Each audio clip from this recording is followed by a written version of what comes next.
Referee no fair.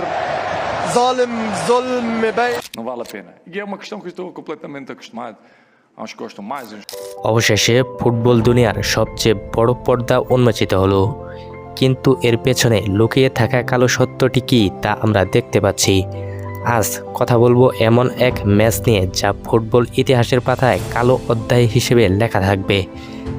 একের পর এক বিতর্কিত সিদ্ধান্তে প্রশ্নের মুখে এবারে বিশ্বকাপের রেফারিংয়ের মান, পক্ষপাতিত্বের অভিযোগ তুলে ক্ষোভ প্রকাশ করেছেন বিশ্বের বাঘা বাঘা ফুটবলার ও কোচেরা।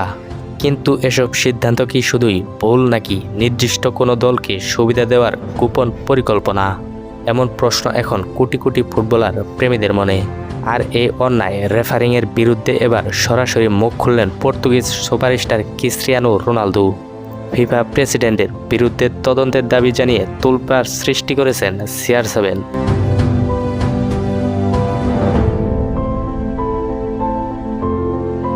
রেফারির একটি বাঁশি কিভাবে লাখো মানুষের স্বপ্ন ঘুরিয়ে দিতে পারে তা এই জ্বলন্ত প্রমাণ এই ম্যাচটি। মাঠের ভেতরে ক্ষোভ ও ড্রেসিং রুমে কান্না আর ম্যাচ শেষে কোচের সেই বিস্ফোরক মন্তব্যই সব মিলিয়ে এটি কোনো সাধারণ ম্যাচ ছিল না।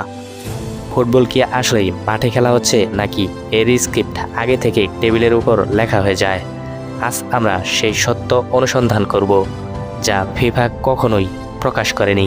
আজকের এই পুরো মেগা ভিডিওটি শেষ পর্যন্ত দেখার অনুরোধ রইল। তো এত বেশি কথা না বলে চলুন পুরো ভিডিওটি লাইক দিয়ে শুরু করা যাক।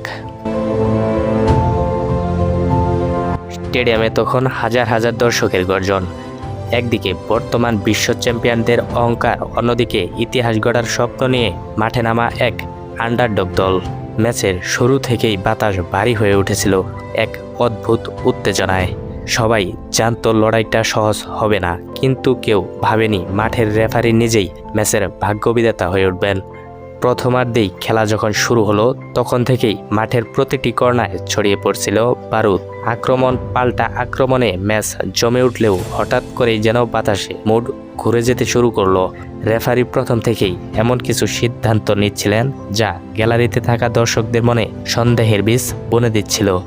এটা কি শুধুই মানবিক ভুল নাকি এর পেছনে লুকিয়ে আছে অন্য কোনো বড় চাল? রক্ষণভাগের এক সাধারণ ট্র্যাকলকে কেন্দ্র করে রেফারি যা করলেন তা দেখে পুরো স্টেডিয়াম স্তব্ধ হয়ে গেল। কোনো স্পষ্ট ফাউল ছাড়াই রেফারি সরাসরি পেনাল্টি স্পটের দিকে আঙুল নির্দেশ করলেন। মাঠের খেলোয়াড়রা খুবই ফেটে পড়লেন। রেফারিকে ঘিরে ধরে তারা বোঝানোর চেষ্টা করলেন যে এটা কোনোভাবেই ফাউল ছিল না, কিন্তু রেফারি নিজের সিদ্ধান্তে অটল ছিলেন, যেন তিনি আগে থেকেই ঠিক করে রেখেছিলেন কি করতে হবে। আশ্চর্যের বিষয় হলো এত বড় একটা সিদ্ধান্তের পরও তিনি একবারের জন্য VR স্ক্রিনের দিকে তাকানোর প্রয়োজন মনে করলেন না। প্রযুক্তির এই যুগে এসেও যখন এমন একটা একতরফা সিদ্ধান্ত নেওয়া হয় তখন ফুটবলার প্রেমীদের মনে প্রশ্ন জাগাটা খুবই স্বাভাবিক। পেনাল্টি সিদ্ধান্ত যখন চূড়ান্ত হলো তখন পুরো স্টেডিয়ামের দর্শকদের একটি নীরবতা শুরু হয়ে গেল, কিন্তু নাটকের তখনও অনেক বাকি ছিল। পেনাল্টি কিক নেওয়ার জন্য যখন সেই তারকা ফুটবলার এগিয়ে এলেন সবার চোখ তখন গোলকিপার লাইনের উপর দাঁড়িয়ে থাকা সেই তরুণ গোলকিপারের দিকেই ছিল। অবিশ্বাস্য, বাজ পাখির মতো ডান দিকে ঝাঁপিয়ে পড়ে গোলকিপার বলটি রুখে দিলেন। গ্যালারিতে তখন উল্লাসের বিস্ফোরক। অন্যায় সিদ্ধান্তের বিরুদ্ধে যেন প্রকৃতির এক নির্মম জবাব ছিল। এই সেভটি শুধু একটি গোল বাঁচাননি, বরং পুরো দলের মনোবলকে আকাশচুম্বী করে তুলেছিল। তারা বুঝিয়ে দিয়েছিল মাঠের বাইরের কোনো শক্তি তাদের এত সহজেই দমাতে পারবে না। পেনাল্টি মিসের ধাক্কা কাটিয়ে ওঠার আগেই কাউন্টার অ্যাটাকে গেল আন্ডারডগ দলটি। চমৎকার পাসিং আর দুর্দান্ত ড্রিবলিংয়ের প্রতিপক্ষের ডিফেন্সকে চূর্ণ বিচ্ছিন্ন করে দিয়ে বল জড়িয়ে গেল জালে। 1-0 গোলে এগিয়ে গেল সেই দল যাদের নিয়ে কেউ বাজি ধরেনি। পুরো স্টেডিয়াম তখন উৎসবের নগরী। কিন্তু এই আনন্দ যেন রেফারির সহ্য হচ্ছিল না। প্রথমার্ধেই শেষ বাঁশি বাজার আগ পর্যন্ত মাঠের পরিবেশ এতটাই উত্তপ্ত ছিল যে কোনো মুহূর্তেই বড় কোনো মারামারি লেগে যেতে পারত। রেফারি একের পর এক ফাউলের বাঁশি বাজিয়ে আন্ডারডগ দলটিকে আক্রমণ ভাগকে থামিয়ে দেওয়ার আপ্রাণ চেষ্টা করে যাচ্ছিল। প্রথমার্ধ শেষ হলো ঠিকই, কিন্তু বিতর্কের আগুন তখনও জ্বলছিল। দ্বিতীয় অর্ধে খেলা শুরু হতেই ম্যাচ আরও বেশি আক্রমণাত্মক রূপ নিল। বিশ্ব চ্যাম্পিয়নরা মরিয়া হয়ে উঠেছিল সহায়তা ফেরার জন্য, আর আন্ডারডগরা লড়ছিল তাদের লিড ধরে রাখার জন্য। ঠিক এমনই এক মুহূর্তে ম্যাচের 50তম মিনিটে মাঝমাঠ থেকে ডিফেন্সাররা একপাশে বল পেয়ে গেলেন, গোলকিপারকে বোকা বানিয়ে ঠান্ডা মাথায় বল পাঠিয়ে দিলেন জালের ভেতরে। 2-0 গোলে এগিয়ে গেলেন।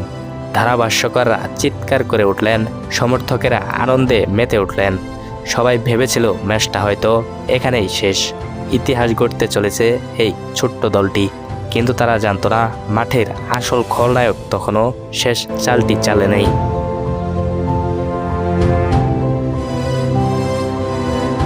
গোল হওয়ার ঠিক 1 মিনিট পর যখন খেলোয়াড়রা উদযাপন শেষ করে নিজেদের পজিশনে ফিরছেন, তখন রেফারি কানে হেডফোনে হাত দিলেন।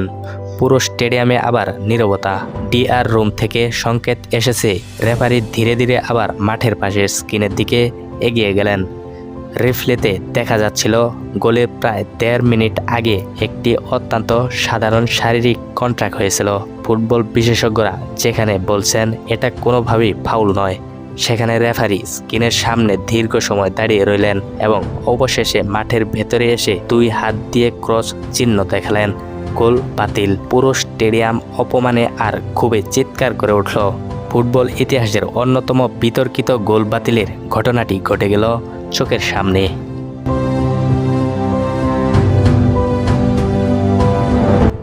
গোল বাতিলের এই সিদ্ধান্ত সহ্য করতে পারেনি ডাগআউটের দাঁড়িয়ে থাকা সেই হেড কোচ। তিনি রেফারির দিকে তেড়ে গেলেন, ফোর্থ অফিসিয়ালের সাথে তীব্র তর্ক বিতর্কে জড়িয়ে পড়লেন। তার চোখে মুখে ছিল তীব্র অন্যায়ের শিকার হওয়া যন্ত্রণা। রেফারি কোনো কথা না শুনেই সরাসরি কোচকে হলুদ কার্ড ও পরবর্তীতে লাল কার্ড দেখিয়ে মাঠ থেকে বের করে দিলেন। কিন্তু কোচের সেই চিৎকার পুরো ফুটবল বিশ্বকে কাঁপিয়ে দিয়েছিল। ম্যাচের শেষ বাঁশি বাজার মাত্র কয়েক মিনিট বাকি। আন্ডারডগ দলের প্রধান তারকা ও সুপারস্টার বল নিয়ে প্রতিপক্ষের ডি বক্সে ঢুকে পড়েছেন। তাকে থামাতে প্রতিপক্ষের ডিফেন্ডার পেছন থেকে ল্যাং মারলেন। এটা এতটাই পরিষ্কার পেনাল্টি ছিল যে অন্ধ লোকেও বুঝতে পারত। কিন্তু অবিশ্বাস্যভাবে রেফারি প্লে অন বা খেলা চালিয়ে যাওয়ার নির্দেশ দিলেন। সুপারস্টার মাঠ থেকে হাত তুলে রেফারির দিকে তাকাচ্ছিলেন, কিন্তু রেফারি যেন কিছুই দেখেননি। কাউন্টার অ্যাটাক থেকে প্রতিপক্ষের স্ট্রাইকার নিখুঁত শটে বল জালে জড়িয়ে দিলেন। স্কোরলাইন হয়ে গেল 3-2। মাঠের দৃশ্য ছিল অত্যন্ত হৃদয় বিদায়ক। তো গাইস, আজকের ভিডিওটা এই পর্যন্তই। ভিডিওটি ভালো লাগলে অবশ্যই লাইক, কমেন্ট এবং শেয়ার করবেন। চ্যানেলে নতুন হয়ে থাকলে অবশ্যই চ্যানেলটি সাবস্ক্রাইব করে আমাদের সাথেই থাকবেন। তো আজকের মতো এখানেই বিদায় নিচ্ছি। দেখা হবে আবার কোনো নতুন ধামাকাদার ভিডিওতে। ততক্ষণ সবাই ভালো থাকবেন, সুস্থ থাকবেন। Take care. আল্লাহ হাফেজ।